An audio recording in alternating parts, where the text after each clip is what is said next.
এই ভিডিওটা তাদের জন্য যাদের নাম আন্ডার অ্যাডজুডিকেশনে ছিল এবং সাপ্লিমেন্টারি লিস্টেও নাম ক্লিয়ার হয়ে গিয়েছিল, ভোটও দিয়েছেন, কিন্তু তাদের নাম এখনও কিন্তু দেখা যাচ্ছে, কারো নাম দেখা যাচ্ছে যে ট্রাইব্যুনালে অ্যাপিল হয়ে গেছে, অথচ আপনি অ্যাপিলই করেন।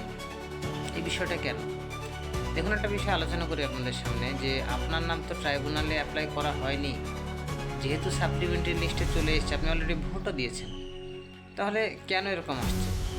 যে কি ছিল যে লিস্টে লেখা ছিল যে এই নামটি এত নম্বর সংযোজনী লিস্টে অন্তর্ভুক্ত করা হলো, এবং যদি কারো কোনো এই নামের বিরুদ্ধে অবজেকশন থাকে আপনারা সেখানে অ্যাপিল করতে পারেন। তো তাহলে কি অন্য কে অ্যাপিল করছে, নাকি ইলেকশন কমিশন নিজে নিজে অ্যাপিল করে দিচ্ছে? আবার অনেক ব্যক্তির কিন্তু একই সঙ্গে একই সময়, কারো 5টা বেজে 4 মিনিট, তো দেখা গেল এরকম হয়তো 2-5 জনের 5টা বেজে 4 মিনিট, এরকম বিষয়গুলো আছে। তাদের জন্য বলি যে চিন্তা করবেন না, এটা কোনো টেকনিক্যাল মিস্টেক হতে পারে, সুতরাং শান্ত থাকুন আর পরবর্তী আপডেটের জন্য ওয়েট করুন।